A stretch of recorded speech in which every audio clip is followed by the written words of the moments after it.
What is different about your product? You got a story to tell, something gonna connect to somebody else. How to actually run a business versus having a vision for a business. A lot of people come to me and they say they're scared to take that next leap. Visual design is always going to be driven by the vision. And I just was like, how do I do this? What am I adding that they don't have? Hey, brand builders, ready to take your brand to the next level? I'm Dana Ammons, and welcome to the Brand Blueprint.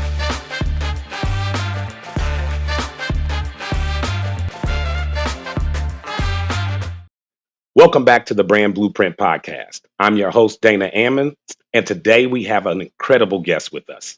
Ylorie Taylor is a dynamic brand strategist and chief connections officer, working with some of the top Black women-focused beauty brands and personal care brands in the country.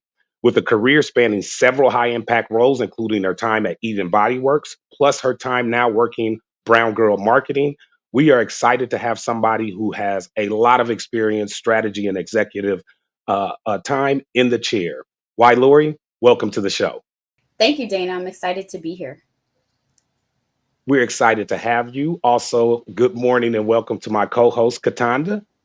Good morning, Dana. Good morning, Ylorie. Thank you for joining us. So we're really excited to have you here, as always, on the Brand Blueprint podcast. Before we jump into the serious stuff, we want to give our audience a little bit of opportunity to get to know you better, Ylorie, as a person. Kind of loosen up a little bit. This is not going to be focused on your outstanding experience, and we'll talk a little bit about that in the interview. But this is really more about who you are as a person. So we call it our rapid fire question session. Are you ready to get started? I'm ready. Let's go. All right, let's go. So number one, coffee or tea?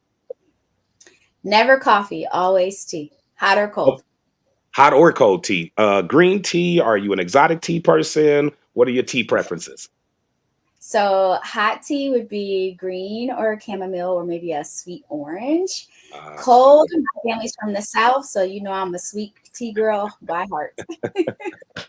I know, that's right. I was just in Mississippi a couple of days ago, and I had forgotten how in certain places in the country, the default is sweet tea, and you have to ask for unsweetened tea. So I was with somebody who needed unsweetened tea, and it weirded me out a little bit because they were like, "Can we get unsweetened tea?" And the lady was like, "We don't make unsweetened tea here."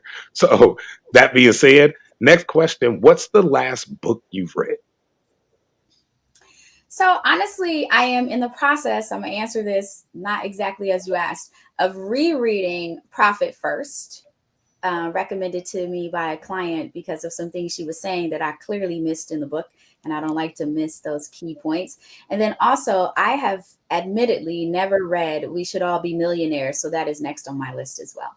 I have not either. You know, that's actually funny. I had that book recommended to me a couple of months ago, again, by another person in the industry that I really think highly of. And they thought, if you haven't had it, a chance to read it, pick it up. So definitely a great recommendation again. Favorite city to visit. First, let's actually say favorite city to visit, because I know how global you are. Favorite city to visit in the US, and then favorite city to visit outside of the US. Okay, so in the US, I'm biased. I live in New York. I love to be a tourist in my own hometown. Not born and raised here, but it's essentially home, right? Alicia Keys said, if you've been here over 10 years, you are a New Yorker. I consider myself a New Yorker. But outside of New York, I actually like sunny places. We like Miami, we like LA, we like Scottsdale. So we like warm temperature places, where you can go and really be outside and experience the sun, the vitamin D and nature. Outside of the US, so we're big beach people. I haven't been to London, which is on my list, which has nothing to do with the beach. Which is probably why you haven't been there yet. Right. My husband and I adored Paris, but it's kind of like France is for lovers. And then next on our bucket list would be Rome. Again, not necessarily known more for food than the beaches. Yes. And then our daughter picked Tanzania as her graduation trip. So we're in the process of walking through what that looks like for our family to visit. And I'm excited. I know quite a few people in Africa and from Africa. So excited to touch down in the motherland for the first time at some point in the future. a very cultured and worldly young lady. I can't wait to meet her. If she's picking Tanzania, I definitely think I want to ride with her choice. I also have on my bucket list, which I don't know, I say this guardedly, but I feel like when you get to a certain age as an African American male in this country, you want to be able to say you've made it back to the motherland at least once, right? And I haven't. So I've been to Europe, I've been to South America, I've been to Canada, bunches of islands. I haven't made it over to Africa, so that is a huge bucket list one for me as well. Here's a interesting one that I always find in our career track is a bit of a toss up. Are you an early bird or a night owl or both? Ooh. Can I say it depends? It depends. Okay, so what does it So, depend on? What are your conditions of sleep or sleep deprivation? okay. So early because I'm a mom and I have young kids. So I have all the way from 4, 10, and 18, right? So I Yeah, have a range. yeah, And so early because the younger ones are up early. Night owl if my daughter and I are trying to watch some recordings from DVR, right? Where we've recorded some shows and she and I want that moment. Or even my husband too, because there are some things that yeah. we like to watch together. But most times you will find me sleep. Let me clear my throat here around 10:30. And I love to sleep though. I'm not, I was never team no sleep. I don't believe in Yeah, that. I think rest good. makes you look young, feel young, and think young. So I was always a proponent of rest. But there are nights where I can stay up till 3 a.m., especially when I'm working on a brand campaign or something for a client where I feel like my thinking cap just clicked. I will stay up and get all of that out of my head so Right. that I'm able to rest. Yeah, no, it's a Mm. great point about depends, right? Especially as a mother, I totally understand the reality, especially with the range you have.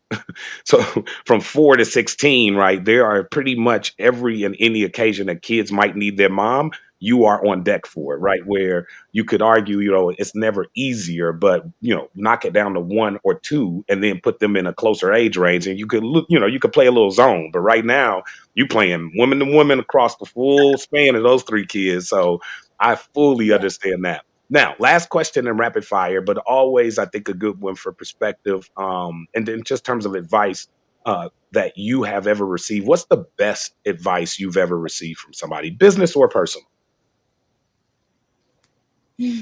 So my grandmother, I was dating, had my heart broken. And I remember she was like, take care of yourself and be true to yourself. And I was like, be true to yourself. I think so often, especially in the age of social media, we have a tendency to chase some things that we think are really, really cool or advantageous to us as a person. And when you look deep inside of yourself, it may not even be where you envision yourself being or who you want to be or what you want to go after. So I think that be true to yourself really resonated with me. I think it resonates personally and professionally. Yeah. We go after careers sometimes that our parents or our family dictate as successful, and we don't step out and risk things. Even in entrepreneurship, and I know we're going to get into that, I think people operate out of fear or just unknown. It's not always fear, it's the unknown too. And so it's like it's an uncharted course. But if you're true to yourself, I think you live with less regrets. And I always want to challenge, me, my kids, even my husband, and I talk about it. And when I was transitioning, back into entrepreneurship, it was like, is that what you want to do? Or, do you have something else you want to do? And I honestly just said, I don't know. I look in the mirror every day and I'm not sure. But one thing that I knew for sure that was true to me was that I was going to work with Black women and Black founders and really help them, scale their brands. I knew Wow. that. I just didn't know where and how Where I and would how do in it. that ecosystem you were going to do it. Let me ask you, how early did you know that that was going to be a part of your purpose, right? Because I know, and you and I kind of go back in a similar kind of path to college and beyond.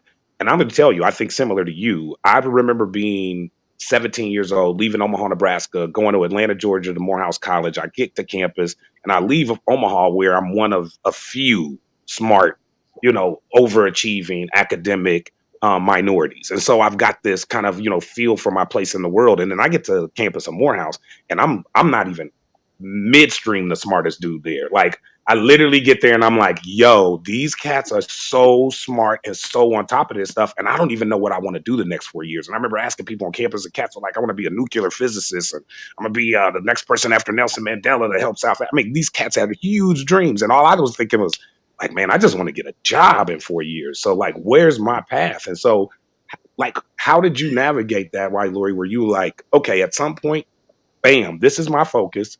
This is what I know I'm good at. I just need to find my place in that ecosystem. Mm-hmm. So I think I'm going to spin this back if we have a little time here, because I have an 18-year-old who's a freshman in college. She has known that she wanted to be a marine biologist since she was probably 5 years old. And I commend her, because that wasn't my story, right? I grew up in Indiana. You know, my kids and husband are all born and raised New Yorkers. They are New Yorkers. So I feel like their eyes had a different viewpoint of the world anyway, right? And like you, the Midwest, we were, I hate the word minority, but the lesser population.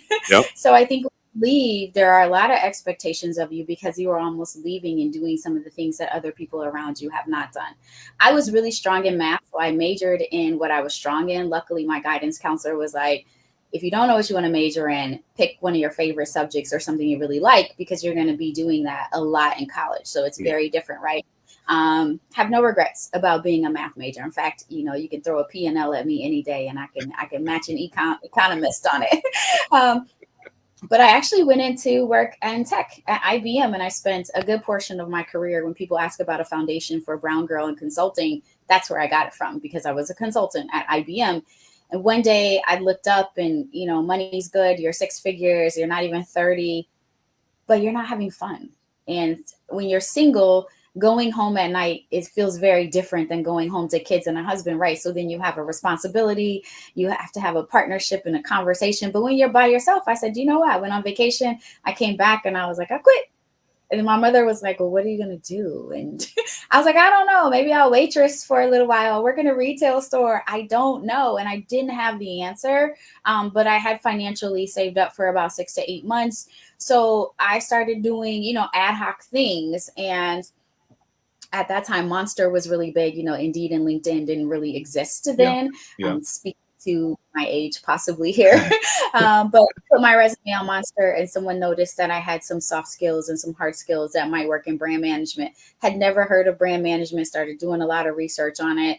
And I literally, and I tell people, I fell into my purpose and my passion. I was hired in the beauty sector by a white company that had some Black brands there in-house, but had no one Black running or working on them. And they said, listen, we're looking for the face and the evangelist and the advocate and someone who looks like the customer. And I came in and I was like, this is my job. Like, I knew after the first interview, like, I belong here. These people need me. I get them. They will get me. And I definitely get the customer. So at 29, I would say through a lot of purpose and passion and faith and just prayer, I ended up in the beauty industry, and I never left. I literally was like, this is where I belong. And I thanked God every day and still do, because I get to work with women, in particular women of color, and helping them not just feel beautiful outside, but I think I do a lot of intrinsic work through philanthropy and volunteering and things like that. So. Wow, amazing. And I think, you know, one of the things you hit on early, which I thought was really cool, is you talked about your daughter who knew, right, day one, I'm going to be a marine biologist. And then others of us who we can go all the way to 29, right, and not really fully know. But I love that advice your guidance counselor gave you. I think on a very simple level, whether career or college, if you're listening to this or watching to this, that is a good way to approach it. When in doubt, fall back on something that you are either very comfortable with, very, very enthusiastic about doing. You don't have to be good at it, but do you love to do it? Will you wake up every morning and want to do it, even if every other morning you fail at doing it? As long as you've got that passion and that interest, it's a great place to fall back to if you don't have a plan, right? And I see too many young folks right now, I know, talking to my 3 who are much older and all entering into this, you know, college and beyond phase of life.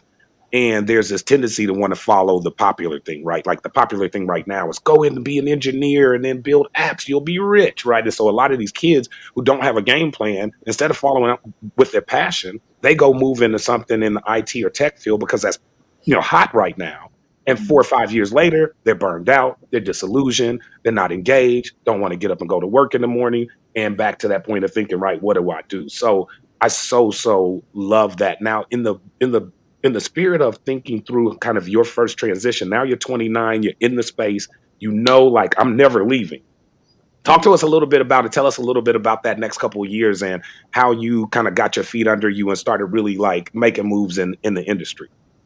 Okay. So I started my beauty career at Kenra. Kenra has the number one hairspray, which, of course, women of color, we're not using, right? But I think what I learned there, though, is they really took a hero product and built an entire empire on it, right?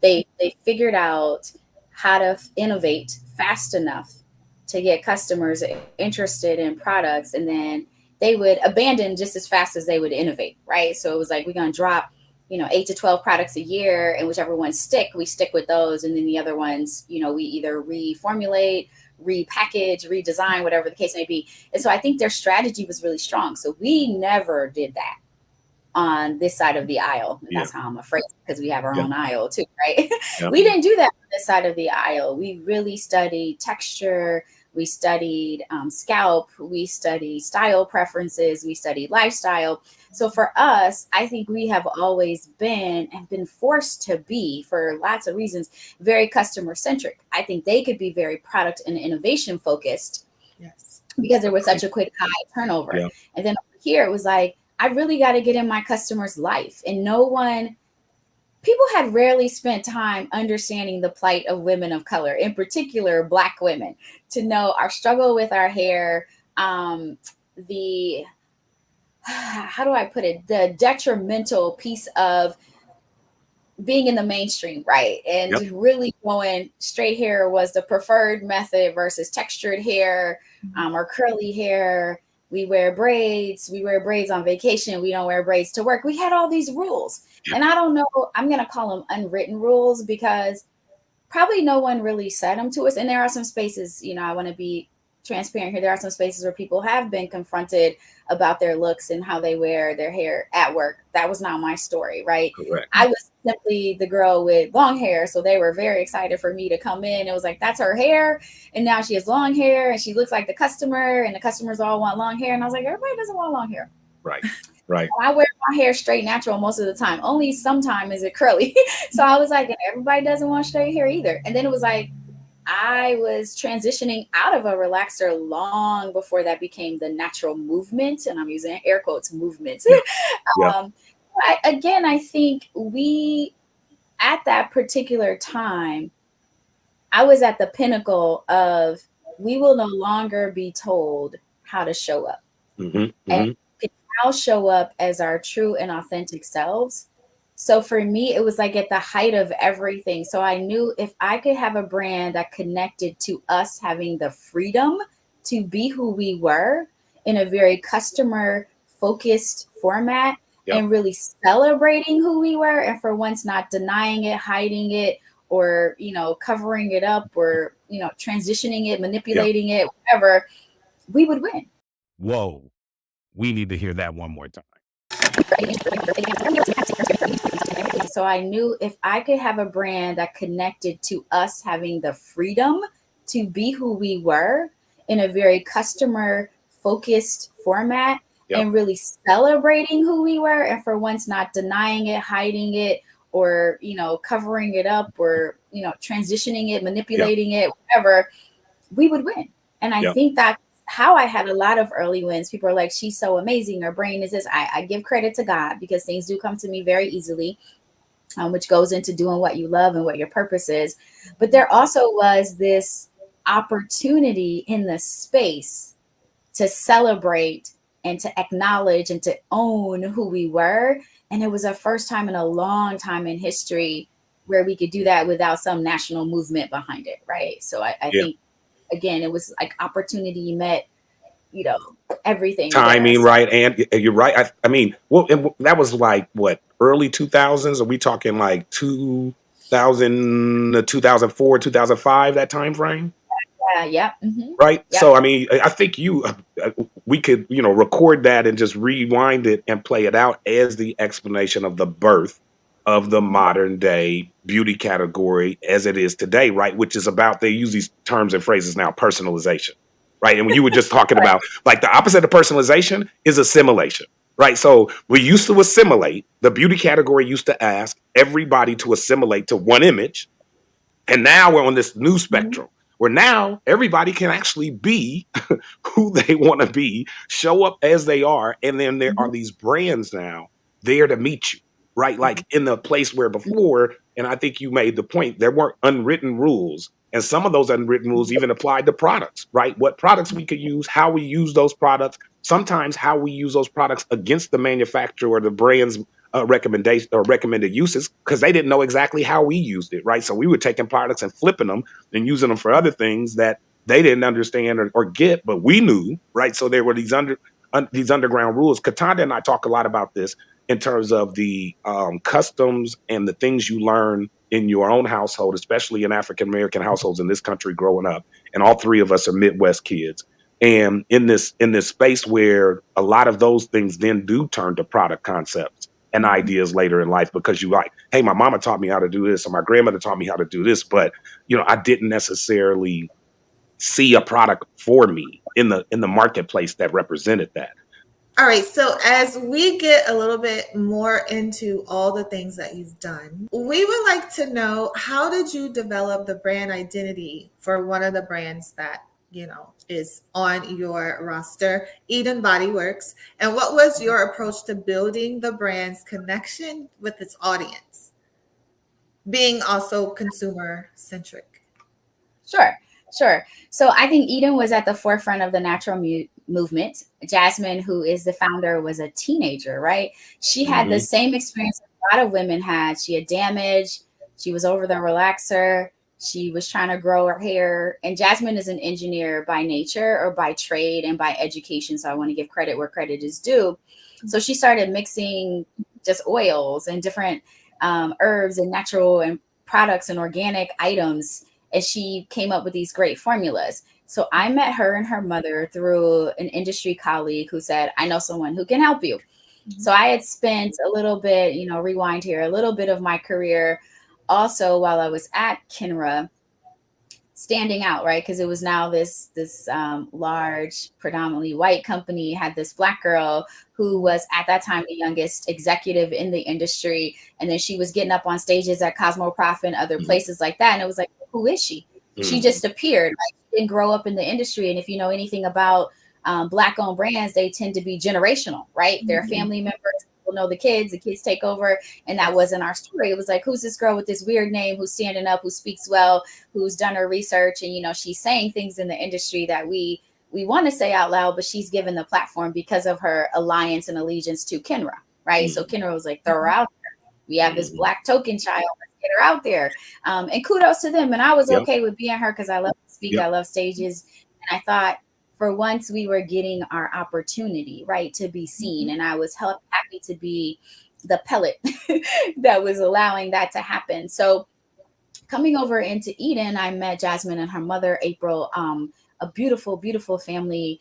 And I was like, wow, to be a teenager and really think about products, like I was probably double dutching when you were in the kitchen doing this. Right. But if you know Jasmine, and I know her intimately, and I'm lucky that we can call each other family at this point, she is just an amazing, brilliant mind, right? And God doesn't make any mistakes. And so she made these products, and she's multifaceted, multi-passionate.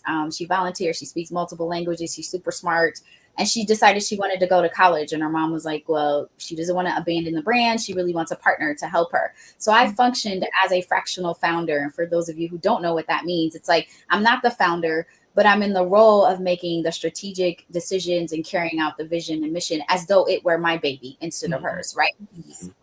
And so I came in and I was like, well, who really is a customer? And it's funny because I do a lot of that work now with purpose. Then I was just like, who's the customer? Because I was like, is it me? Because I'm over here with like 3A and Jasmine has 4C hair. For those of you who use those numbers and nomenclature, we didn't use that at Eden, by the way. We said straight, curly, kinky, whatever.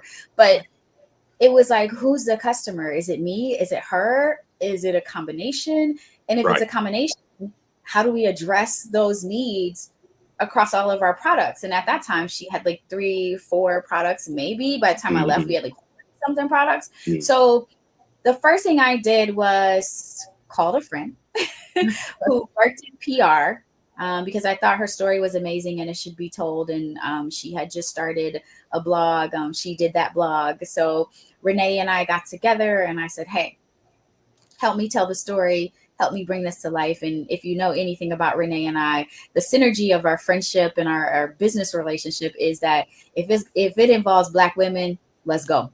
So we came together. Brunches had just become really popular in the early 2000s. Gosh, you guys will remember they had shows about brunches and all these were coming out. And so we started throwing brunches and people thought we were doing it just For to social. brand, right, for the social aspect. Now, we knew Black people craved community. We knew that. Correct. Knew that. That's why brunches were popular. Yeah. But what we also did was use it as a research tool to see who came, who was coming in the room, who was interested in our hair care products, what type of hair they came with. But we use it as an educational form. So I use the term 2 words: immersive experience. I want you to come and be fully involved in it. So we're going to educate you. We're going to entertain you because we're going to have a DJ, you know, all the things that our culture loves and soaks up. And we're going to send you home with some free products. And we're going to encourage you to help us build this industry and build this brand. Wow. Now, one question I have, Ylorie, just following that before you finish that thought, it just circling back to the first step that you kind of said, hey, who is this for? Right. And you did, you know, we in the industry, depending on who you talk to, we will, you know, from a nomenclature standpoint, either say the range of hair textures is 1 to 4 plus locks, or you to your point here, somebody say straight or coily or kinky or curly or wavy. Right. So there are different terminology and ways of speaking to hair texture. And you also made a quick note, though, but at Eden, we kind of just went with the straight nomenclature of straight, curly, coily, kinky. How did you decide how to speak to your consumer in terms of those specific terms and uses of terms? Like what was the deciding factor to not use type 1, type 2, type 3, type 4 versus kinky, coily, curly? First of all, we have layers to our hair, just like we have layers to our personality. And I also thought there was a lot of education for a consumer to figure out if she was 3A, B, C, or 4A, B, C. I think now it's mainstay, so people understand it a lot more. But if it's new to you, you still are lost. And we forget that there's a constant education that has to go on as a brand. You are constantly going after new customers. You are constantly educating your current customers on usage and how to, you know, properly share your products with other people, use it on your own self, mix products because you mix it wrong, you end up with flakes, you end up with this. So I think for us, our philosophy was always keep it simple, like the KISS principle, right? Keep it super, right? Simplicity wins. Hey, Eloise, rewind that. Our philosophy was always keep it simple, like the KISS principle, right? Keep it super, right? Simplicity wins, and we don't want to complicate it. We had a product, you know, at Kinnera, we called it glaze, and I remember coming over to Eden and I was like, all we did was explain to people that it was gel. So at Eden I was like, it's edge gel. Like let's not give it this fancy name of glaze, which we thought the name was sexy and cute, and we played glaze and we had all these little, you know, riddles and rhymes with it. But then at Eden I was like, it's edge gel. That's it. Like when she gets to the counter or she gets to the shelf and she's looking for an edge gel, let's give her one. Like, let's not let her have to go glaze and she skims right past it because it's not familiar to her. So we wanted to make sure whether you were a trained stylist or licensed cosmetologist or early in your hair care journey, that there was no confusion. The conditioner, if it was tangling, if it was moisturizing, knew what it was. So again, that's how we decided we wouldn't follow the industry of this hair typing, and we would say curly, kinky, because again, I have kinky here, I have curly everywhere else, right? So how do I bring you into the fold when I'm not physically standing there with you to help you make that decision? Yeah. I think that I'm a licensed cosmetologist, so it resonates with me because we learn curly, we learn straight, we learn wavy, and this is how we speak to it in technical terms.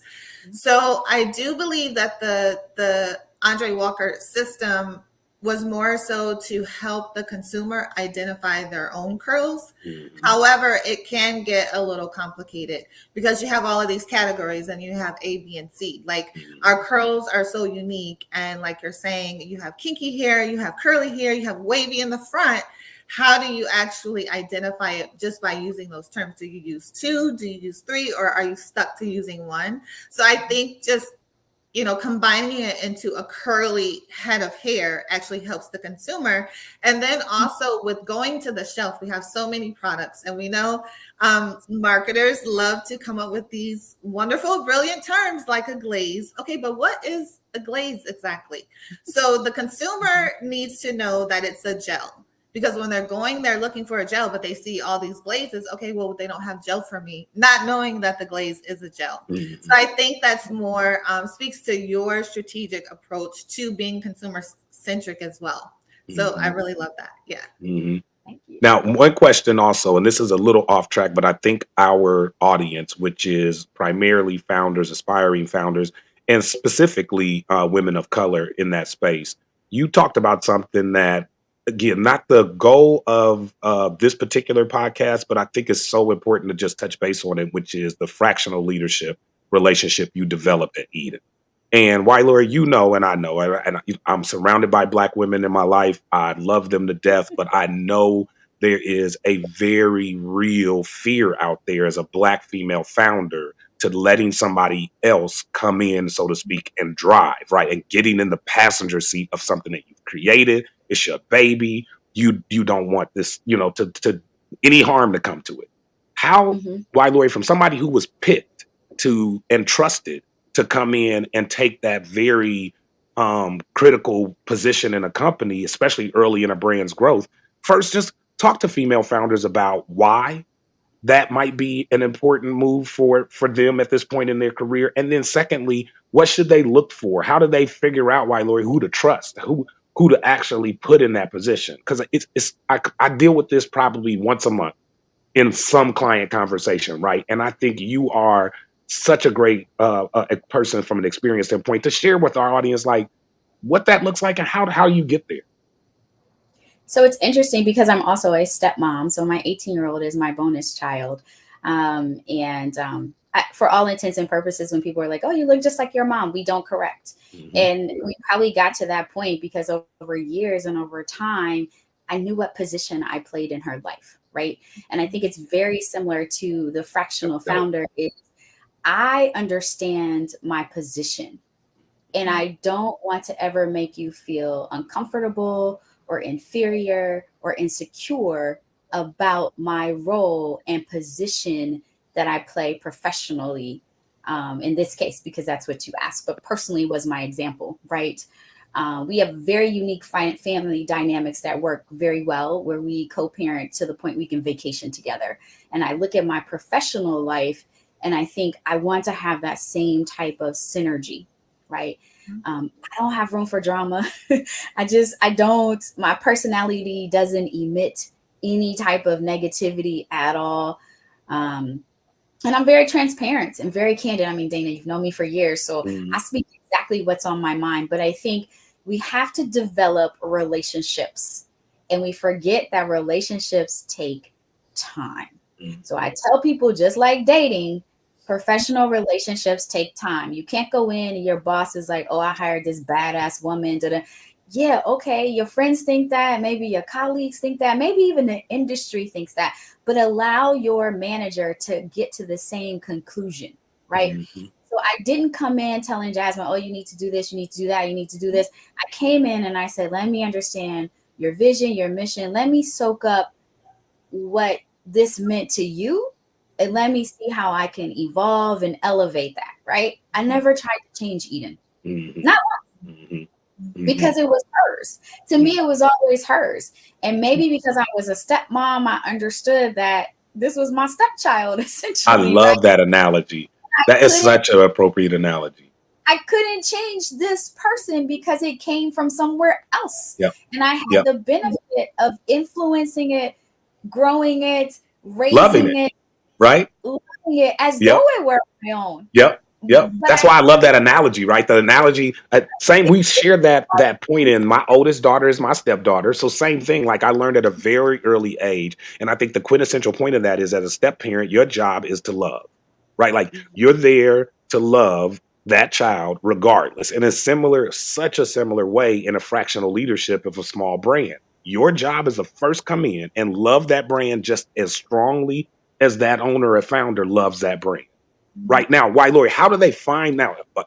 I'm a founder. You've gotten me over the hump of trusting that that's something that I can do. I understand that the relationship's going to take time. Where do I find you? Where do I find a why, Lori? Where do I find somebody who fits my business, kind of category and needs, and Sure. so I can start developing that relationship?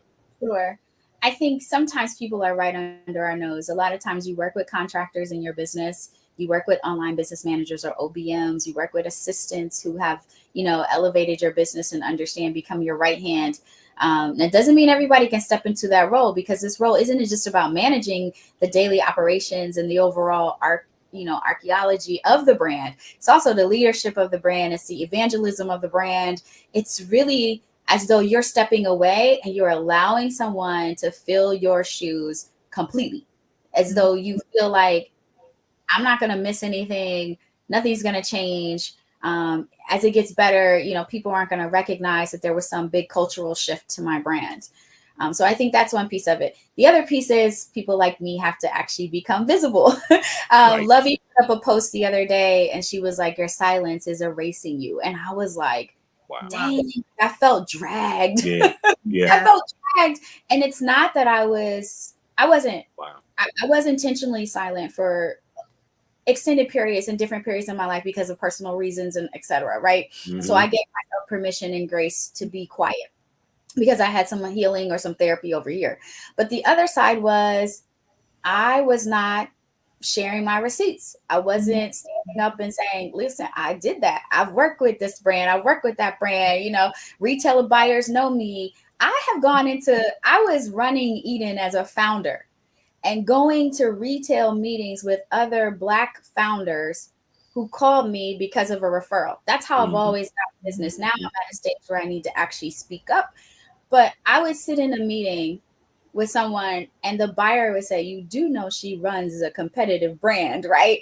And they were like, but I trust her because she built a relationship and helped me in the background of my brand. Yeah. And I would tell them, take me to the meeting. All I can do is ask the questions that you don't know and come back and help you formulate the strategy. And it wasn't a strategy that was ever similar to Eden. In fact, many of those brands outpaced Eden. So, technically Jasmine could be very mad at me, but every brand has its own trajectory, its own journey, whatever path God deemed is appropriate. But I would sit in meetings and people would bring me in and it was like, so you run Eden, but they weren't bringing me in because I ran Eden. It was because I had built a reputation of knowing the buyer, understanding the retail strategy, knowing the distribution model, the supply chain. I could get you from concept to consumer. So the minute you thought about something, I could give you contract manufacturers to work with. I could give you chemists to work with. I could introduce you to retail buyers when I thought you were ready. I could help you find funding and financing. I could help you firm up your operations. Like, I made sure that I understood the entire supply chain, right? Yep. The things that I didn't know, I had a connection, which is funny. Chief Connections Officer was something people used to say about me early in the industry. So it's funny you found that somewhere because I don't even say that anymore, but it was just cute. And then the other day, someone said, you really don't give yourself credit for being, and I love this analogy, the Olivia Pope of marketing for Black brands. And I was like, that's it. I put it in my bio because I was like, let me put it out there. Challenge me on claim it. Yep. And look, and it's so real in the point that you are, and I've always valued this about you, and I think there's a because we are similar in this sense. I know from a purpose standpoint that I was not placed kind of in here with the skill sets and the gift that God gave me to be at necessarily the point of the spear. My best place sometimes is at the left or the right of the point of the spear, right? To essentially the hand. If you watch, Lord of the Rings, you'll kind of, understand that concept. But I play very well at advising the person or the people who are needing to make those decisions. And putting yourself in those spaces, to your point, sometimes mean you do have to actually raise your hand and say, hey, I can do this. Hey, I am a person who has an innate amount of knowledge in this space, you might want to talk to me. And I agree with you. Sometimes we put ourselves in these spaces and we think the best way to get to the top is to put our head down.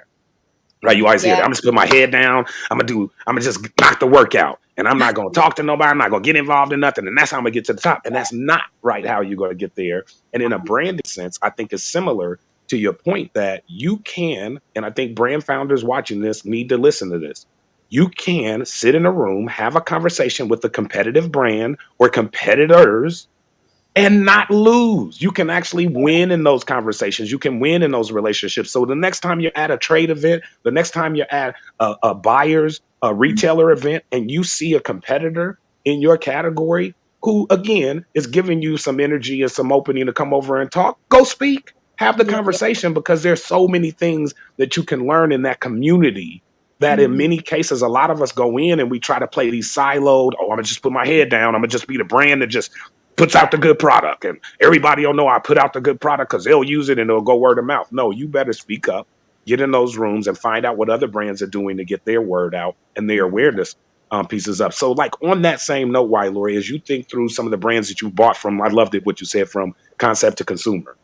As you get closer to the consumer part of the spectrum, what are some of the things that you would advise brands to think about with regard to making sure that the product or products that they're trying to sell and target their consumer are actually understood by the consumer in terms of what they're delivering? Back to that point there, what we talked about with curly or coily, et cetera. Like, what are some simple, ways and some key pieces of advice to like really communicate your concept, your key benefits and features to your target audience? So I work as a business advisor with Goldman Sachs Black in Business. So now I get to advise, well beyond beauty. I go beauty plus. That's kind of my thing. But I've done, healthcare, accounting, whatever. So I've done all across all industries in terms of services as well as products. And one thing is true, if you don't know who your target persona is and understand, so Cataanda James is my target persona. She's a licensed cosmetologist. So clearly she has education, skill set behind hair, right?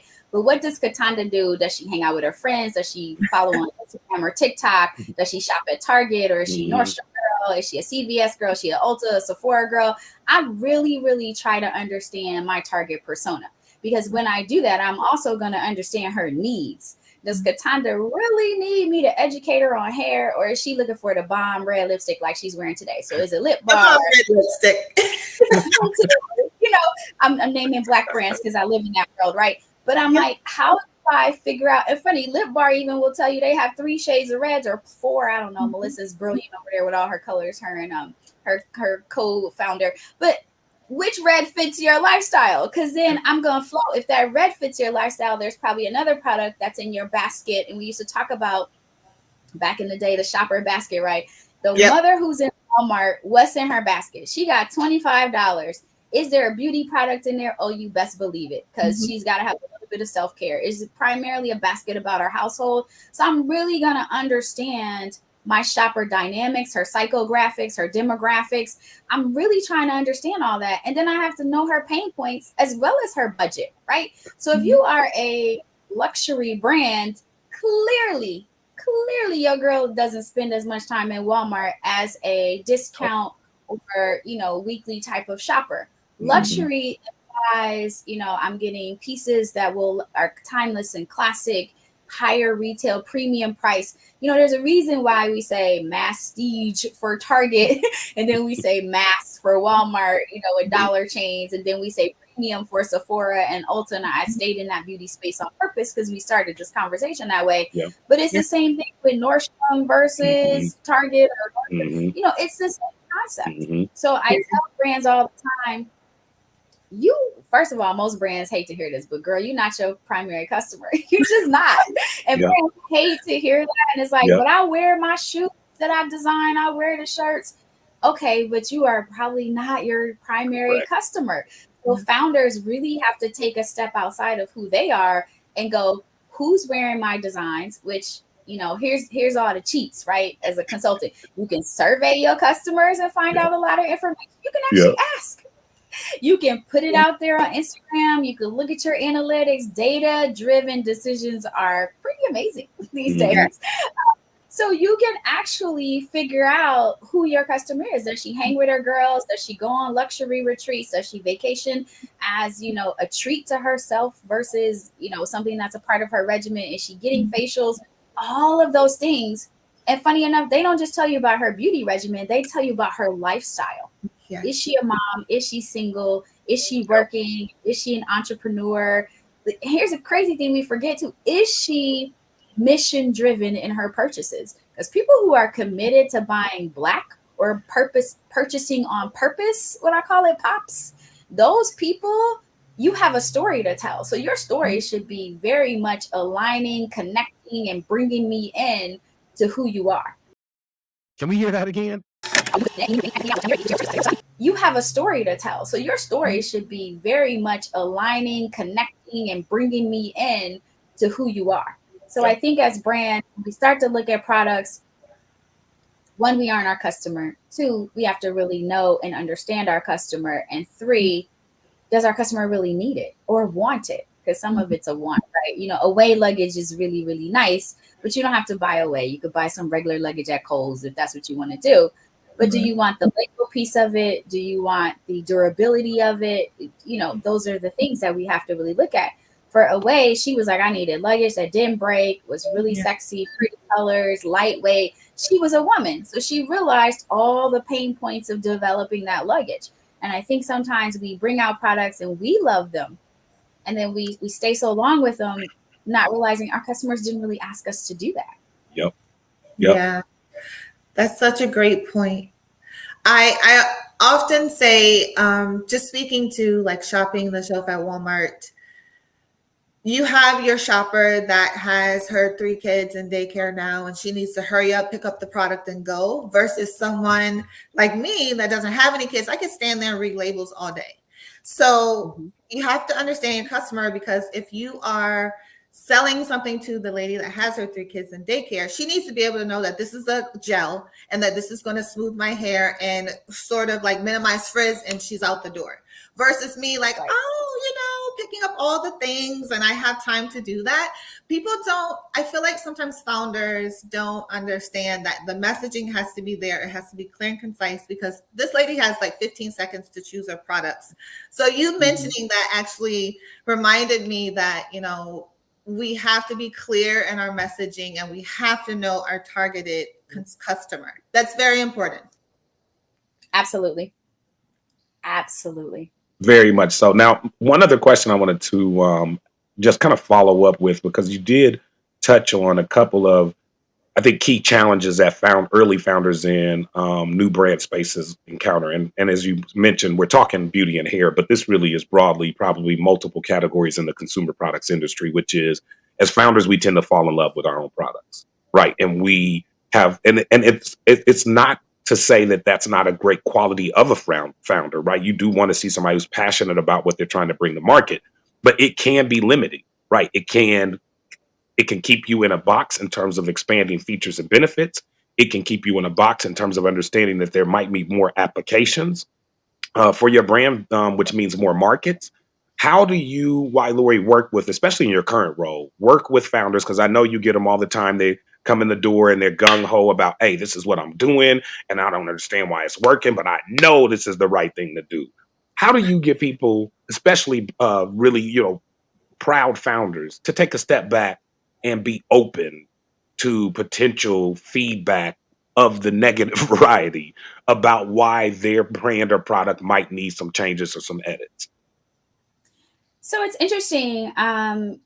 We do almost like a brand, so a business model canvas a little bit.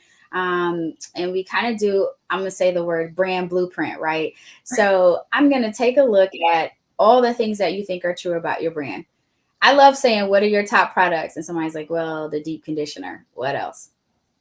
So the shampoo sells well, the conditioner. What do the numbers say? Right. What do the hits of traffic on your website say? What do your sales say? Right. When I'm with brands, and I'm like, if you have a brick and mortar store and an e-com store and an Amazon store, and you're like, my revenue comes from all three, what percentage is the highest? And one thing we hate to do is get intimate with numbers. And I think that's culturally, we grew up in houses that were very humble. Yep. We didn't have financial training in school. Yep. We didn't sit down and pay the bills with our parents, so we didn't understand. And then as parents, we don't put those burdens on our children when the money, the month is longer than the money, right? So I think those are realistic things that happen to founders, right? Yep. You get in retail and now you're not getting paid for 60 days. So you're the bank because Sally's not paying you for 60 days. And you're like, oh my gosh, but I had to send inventory ahead of that. And now, Right. I have to get a bank loan. And how do I pay the bank loan back? And what's the structure of the loan? And we don't know, you should get a line of credit. So then you use the line of credit to do your inventory versus your cash reserves. All these things are true. So Dana and I had this conversation recently, and it's like, what does your P&L tell you? And I told him, I said, have people start filling out this worksheet. It'll be very interesting. It's also enlightening because we are a shoebox receipt society. Yep. Our stuff sits over here in these boxes, and I'm a little bit of a victim of that for my taxes. It's just I've gotten more judicious about doing them quarterly versus, spending the year and going back and going, this receipt goes here, and this receipt was this, and this, I'd write on them and organize them. But in the end, it's like, if I'm not accountable for that as time goes on, and I'm trying to do it as a one chunk thing, I don't really have a perspective on my outlook or my finances. I just don't. So I tell founders, it's like, you actually have to be so intimate with your business. It's almost like a dating relationship. And anybody who knows me knows I relate a lot of business things to dating. Yep. You almost are intimate with your numbers to the point where when there's a risk of pregnancy in your own brand, right? So you have to say, I'm getting very, very close to being da-da-da. The relationship is ending soon. Or, we have a great, early in the relationship, we in the honeymoon phase, right? So you understand that about your business. But if you understand the seasonal or cyclical aspects of your business, you can plan for those. You can strategize for those. You can fill those gaps. But you absolutely have to go, what does the data tell me versus my gut about why I started this?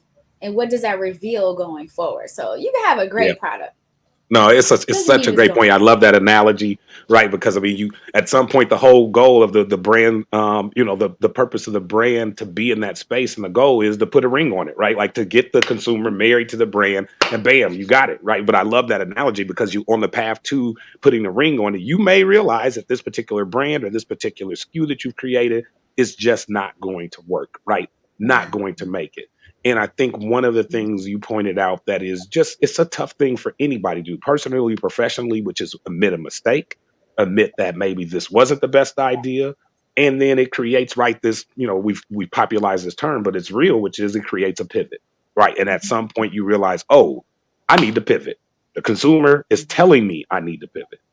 And so let me go do that. Now, this is another conversation or another part of the conversation, Ylorie, that not a lot of publications and brand platforms talk about, but I think it's one that we do need to talk about, which is the concept of growing a brand from founder all the way to commercial success, to hitting millions and millions of dollars of revenue, eventually getting investors involved, raising funds, et cetera, is kind of a new version of the American dream, right? The ability to really set yourself up for generational wealth by growing a brand to a level where you can actually take the proceeds from the brand and put it into your family and other passions, et cetera. However, in the experience in our community, that path has been somewhat clouded by this cultural, I think, community backlash and belief that there's a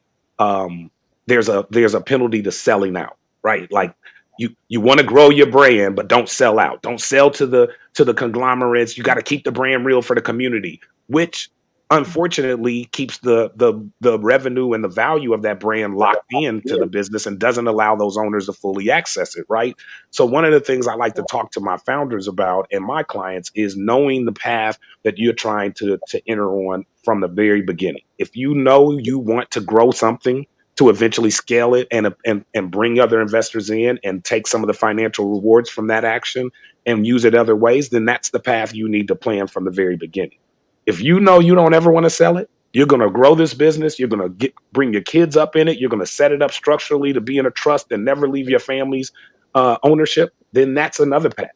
But I think that far too often we don't consider the first path, which is let's go out and build a scalable business, commercialize it, drive some revenue, and ultimately either sell or bring enough investors in where I can reach financial benefits of my own. What do you think about that whole argument right now in the community? Why, Lori, and how would you advise brand founders to think about, especially working for somebody like Goldman Sachs? I know that Sachs, that's got to be a constant kind of behind the scenes conversation. Is this an opportunity to commercialize and grow, or is this somebody that is just going to probably be a small kind of segmented brand that will just be out there as a niche brand for a while? Okay, so Goldman clearly is in the grow and scale business. Yes. We're in the exit strategy business, but they definitely are in the grow and scale. So we are always tasked with that when we work with brands is what's the growth path, right? What's the scale? What's the action plan to scale this business to whatever the end goal is? I think let's a couple of different examples. One would be kudos to Lisa Price for being, the not founder, first founder, but the person who started that whole process of what exiting could look like. Yeah. Right. So she also took most heat, unfortunately. She did. And did so with so much humility and grace, right? Because I feel like we literally, and I'm saying we culturally attacked her. We did. Right. It was like, made it. And here's the funny thing. I don't know that she ever saw the exit being what it was, but we had to give her permission to pivot, change her mind, to have other interests. So kudos to her. Then, there have been many follow-on successors, Rich and, Courtney and Monique and blah, blah, blah, blah. And each one of them have done it differently. Right. Rich did his in such a way that he was like, oh, but I'm gonna start this fund so y'all can't get mad at me because now I'm gonna help y'all. New ventures fund. Shout out to Rich. Yeah. So shout out. And then, Monique said, I'm gonna sell it, but I'm gonna remain in charge and I'm gonna stay active. Courtney, I'm gonna sell it. I'm gonna go do some other things and you'll never see me again in here. Well, she's back in here. But anyway, so it's like all of these, it's funny because we can change jobs, but we can't change businesses. And I think it's so cult of us to feel like that, to not allow others to benefit from just even watching our path. Look at B. B from the beginning of Honey Pot said, I'm building this. She always said she was exiting. She never wavered on exiting. You just were waiting for the day that she sold so you could see how much she made, right? Yeah. Always about the exit for her. Good for her for knowing. It's like college. Good for her for knowing what she wanted to do. But if I build a brand and maybe I get tired, maybe my family situation changes, maybe I become a care provider and I'm just exhausted, I might have to sell for other reasons. People, it's interesting. We personalize it as though it's ours, and we should, because it's what builds up the brand, right? But at the same time, it's family, and we gotta let family be family and do what family is gonna do, what's best for them. So. No, I love that, and I love your encyclopedia knowledge of all of the different founders who have had the opportunity to exit in some fashion. And you spoke about a couple of founders and a couple of brands that, to your point, we know have gone on to use some of the funds that they reaped from that sale to actually reinvest in. Probably the biggest of those examples is Rich. But in the spirit of kind of the category, that is not a new thing at all, right? It's been done across other cultures for hundreds and hundreds of years, right? We just have now finally got to the point of saying, hey, let's try to pull some of this money that we've pulled from the community through this brand to put back into the community.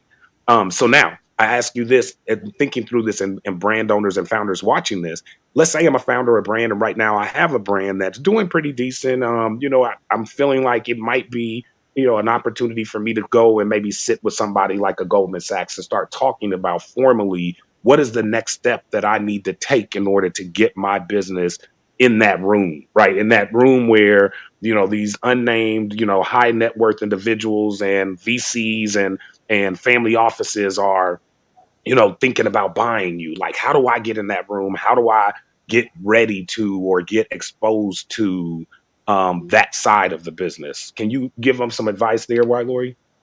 Yeah, so don't be a novice. First of all, you're not going to go into Goldman Sachs and interview for a job that you haven't researched. Talk to somebody who worked there, talk to somebody in a similar role, or even research the company. So give them the same benefit of the doubt from an investment standpoint. Melissa Bradley of 1863 Ventures is heavily involved in a lot of the initiatives of many corporations, but she also has boot camps. She has opportunities to learn. She does webinars. She shows up and speaks at summits. So arm yourself with knowledge. That would be my number one recommendation, and do your research, right? So I Fund Women is another example.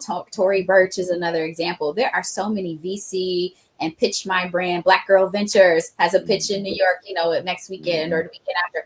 I think you have to be in the audience. Even if you're not pitching, start going and understanding what are the elements to make your brand solid.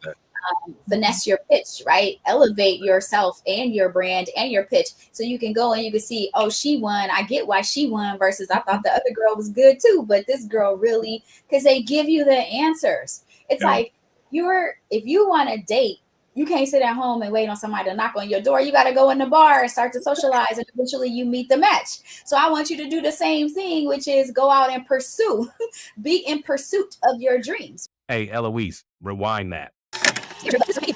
Go out and pursue, be in pursuit of your dreams, right? If you want to get some capital, some VC money, investment money, call Dana.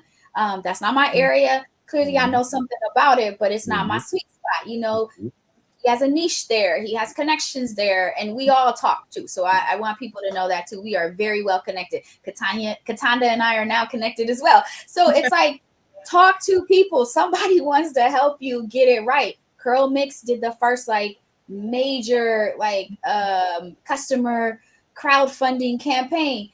Figure out what she did. Go read the crowdfunding page, read the historical data on it, many news articles. You should not be a novice about your dreams. That just doesn't make sense in the age of the internet, social media, and just overall being able to reach out and connect with people. You should not. If you are, you playing the game wrong. You're just playing wrong. Yeah, no, it's such a great point. And let me follow up by asking this, because I think your experience is so cool in the sense that you have bridged both the founder brand startup space. You've worked for large conglomerates and corporates. You've also and currently now run your own firm. So if you think about kind of the array of services and service providers and the ecosystem that supports founders, Ylorie, what are some other resources that you would strongly encourage people to check out, including obviously your agency itself, but please share some additional resources and some additional, channels and people that people may want to seek out to, continue to find success in this space. So we often, I don't want to use the word joke, but we chuckle a little bit when someone comes to us and they're like, I spent $5,000 and learned nothing. Like, so what made you feel like you could invest $5,000? And then, or we go to an event and it's like, I didn't meet anybody. So I didn't get any leads. Yeah. Like, what was your purpose for going? And sometimes we do because it looks trendy, it looks glossy, it looks happy, and it's like, what are you going to get out of it? It's the same thing. I keep going back to, I'm going to use friendships because some people don't like dating relationships, and I have to respect that. What did you get out of the friendship? Cataanda and I just met. We go for coffee. I understand she's a licensed cosmetologist. Next time I work with a brand, maybe she comes on to consult, right? But I have something in mind. I'm not just bringing her to the brand like, she's helpful. Like, how is she helpful? Is it her experience, at her predecessor in terms of where she worked? Is it her license and education? Is it that I met her on a podcast and she just seemed real cool? Because that's not the answer, right? So I think when we look at things, I always tell businesses, when you are starting and you're growing and you're a founder, there are some 3 things that you should have. And we preach this at Goldman, and I would say most consultants would agree with this. An assistant, and I don't care if that's an online business manager or a virtual assistant, but here's the funny thing. List out what that person needs to do to support you fully. Yeah.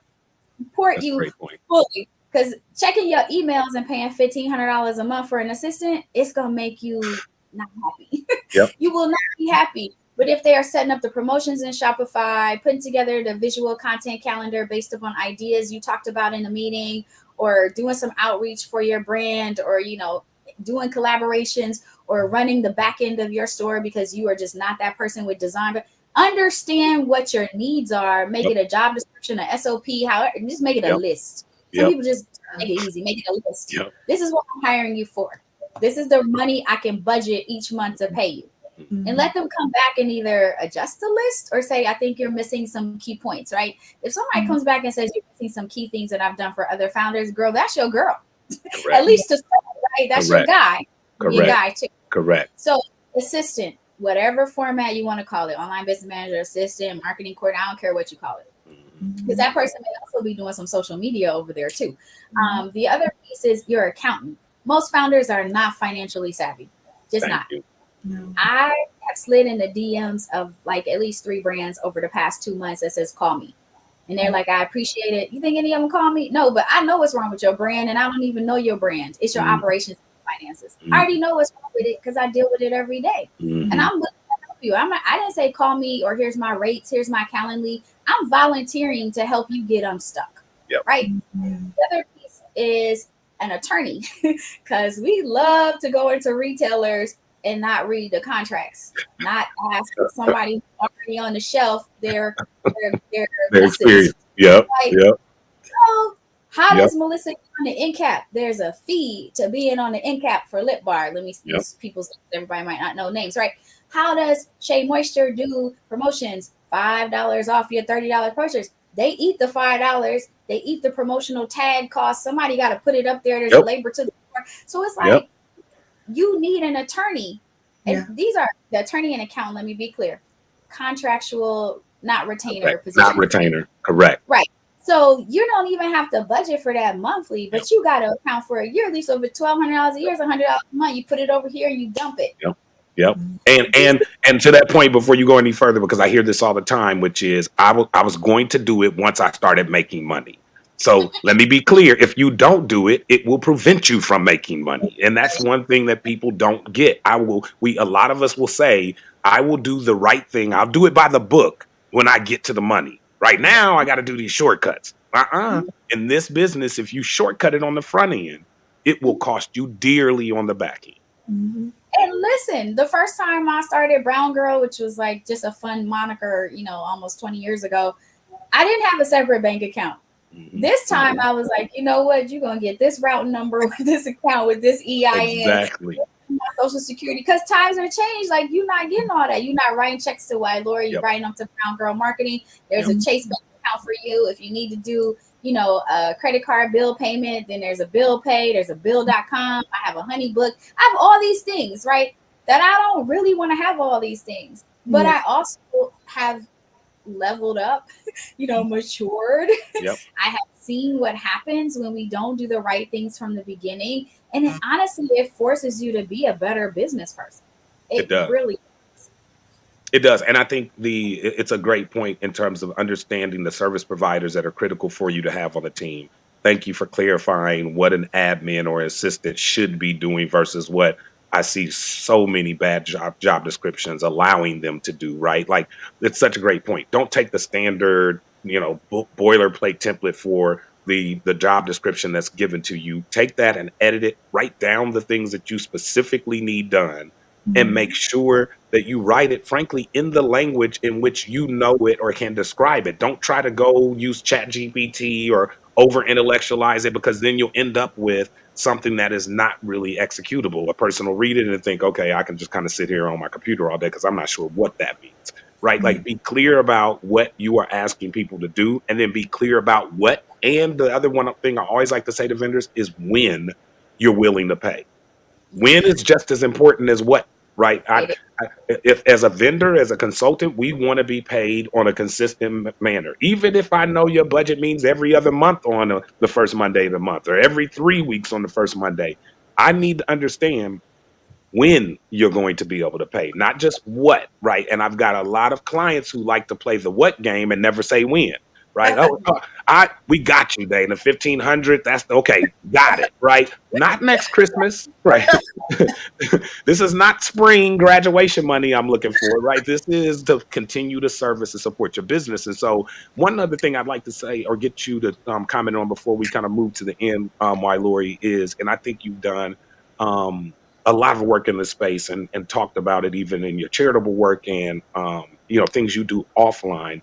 But give our founders and specifically our women founders some advice and perspective on how you find balance between the because it's a hard job, right? And you've been a fractional CEO founder, you've been a founder yourself. Like, it's such a hard and intense job. There's so many aspects and pieces. We've already talked about go network and get familiar with your financials and learn your brand. So with all of those things on your plate, how do you find balance? How do you get to the point of being able, you're a mom of three, a wife, it's plays so many other roles in your life. Like, can you give our audience some ways that you found to kind of find balance and find peace when you need it and be able to kind of offset the intense part of being a founder and being in this industry?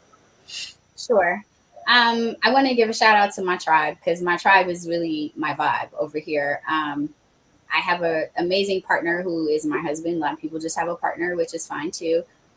He's also a parent partner too. Like, he is a full-time dad. So it allows me to show up who I am as who I want to be, as well as who I am actually, right? He's also very intuitive to when I'm not balanced. And he's like, are you okay? If your temper is short with your kids, you catch that as a parent. You may not catch it in the moment, but you're like, dag, the kid just walked in and I'm like, sit down, hurry up. Like, you're super aggressive and the kid is just like, I just want to give you a hug and say, hi, mommy. It's like, you can understand those. From a professional standpoint, I think I like to, mirror relationships of where I want to be. So my league is a personal friend, and she always says, no one will outwork her. Now, I believe her because I have known her for decades now. But her asset to me was her ability to manage her time. And she was like, when you get a hold of your time management, she said this to me one time, like, it will change your life. And I was like, how she not manage my time bad? And maybe because our conversations, she was like, you have these tasks and you keep talking about the same things over and over again. It's like, get them done. Get done. So I started mapping out my day. I started, prioritizing what are the tasks that have to be done, what are the nice to haves. I started looking at and making lists. And after my last kid, my brain was just mush. And so I even started writing down. I have a notebook that's like, I looked over here because I thought it was there. It's like, what did you do today? And it could be something as simple as make the doctor's appointment, do the laundry, wash the dishes, make the class kit, order the stickers, order the poster board. Like, I had to understand what made me feel better about myself was the accomplishment piece too. But I tell my husband all the time, I was single for a very long time, so I was able to focus on me.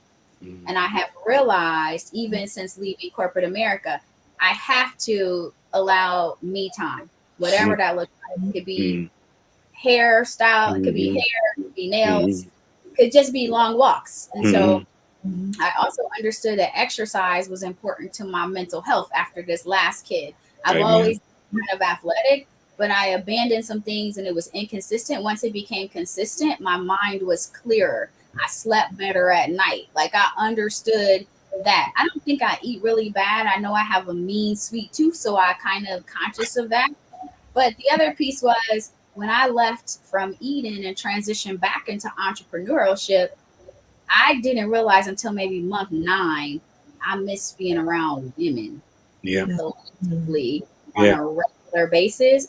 And it was impacting, it was putting me in this shell that I was like, I could be an introverted extrovert every single day. But I was like, I don't want to become her at this age, maybe at 45 years from now.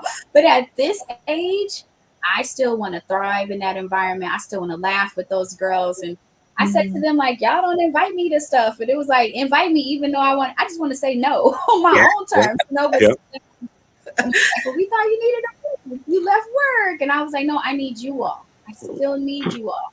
I still need to be in the mix. I still need to be relevant. So I had to be true to myself and go, as a founder, what do you need so you can show up as your whole self as a founder? Because your business won't benefit if your cup is half empty. And if you have to sit down and go, Dana, pretending you're my husband, right? I need your support. I need your help. I miss you. You got to speak up. And I think as founders, we carry all these things and these burdens, and entrepreneurship is isolating and it's lonely, but you can undo that. You can turn it into something more. You can reach out and join a mastermind group. You can meet with a couple of founders every quarter. If you're not even in your industry, but you can just learn things from each other. But again, I got to call Cataanda and be like, girl, I miss you. When we have coffee, I have to say to Dana, honey, I need you to step up, or I need you to help me out. I'm going to have a long week next week, and I need you to be, my husband has had to be at different times in our relationship 100% the parent or 90% the parent. And that sucks. I do the same thing. He travels. He's an executive at his job. I can do the same thing. When he's away, I don't complain because I understand that's what he's doing. He loves what he's doing, and I'm there to back him up. Yeah, I love that. Gotta ask for help when we don't. I don't know what about our pride and again culture. We gotta say, look, I need help. yeah. Oh, I love that. I love that. Now, first, let me just shout out your husband and just tell him that there are 101 of us guys out here who would have loved to achieve and secure that house dad, home dad role. I thought I was going to be so good at that. That was something I was like, I'm cut out for this. Didn't quite get with the right person that could have created that for me. That's a whole nother story. But I want to shout him out because there are a lot of brothers that are embracing that role. And frankly, it is something culturally sometimes that we beat ourselves up on, or we even we give the other guy a bunch of stuff about being the guy that's like fully 100% supporting his queen and at home, kind of manning the front of the ship with the kids. But it's a reality that we need more of, right? Like as many Black founders as I see female founders in this space, we need more of y'all brothers to step up and be willing to back them and make sure that, to your point, when they need to take 90% off of or 100% off of the main duties of holding that family down to make sure that they're moving that brand forward, that they got that person that's backing them up and can step into that role immediately. So I love that about your partnership and about your tribe.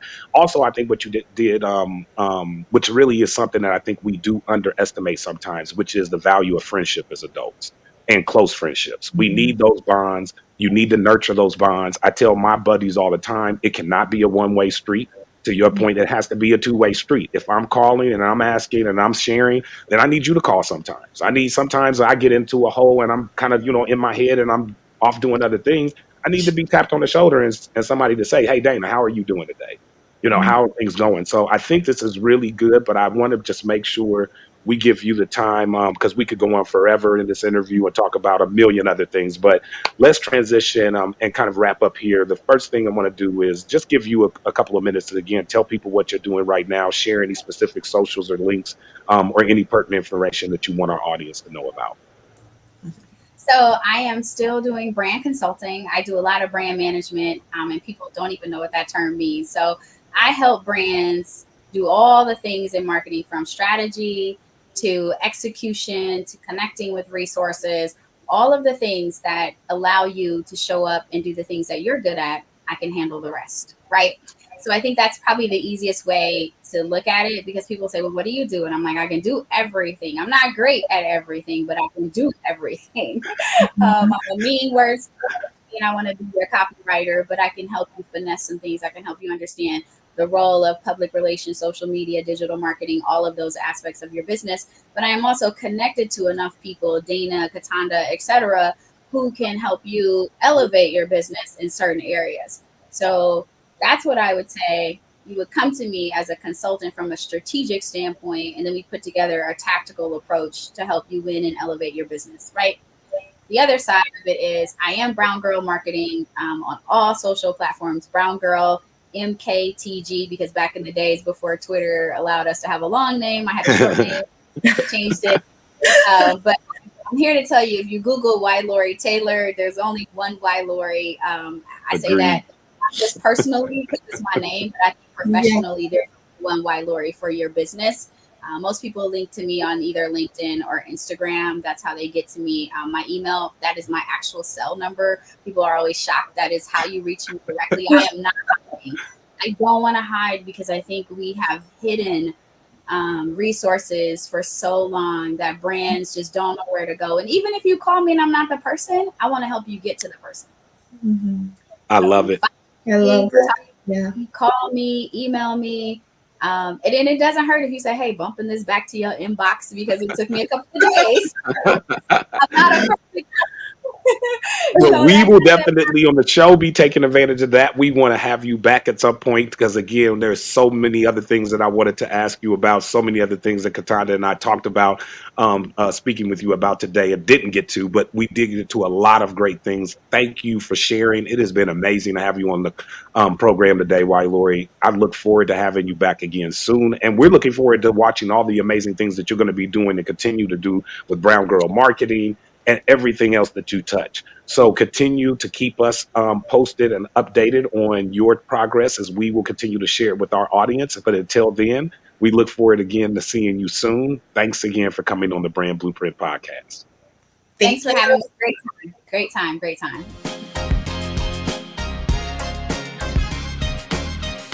Thanks for joining us on the Brand Blueprint journey. Make sure to follow us on all of our social media platforms to stay updated.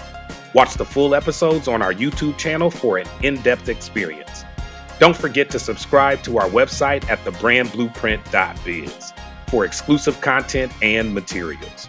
We're everywhere you need us to be.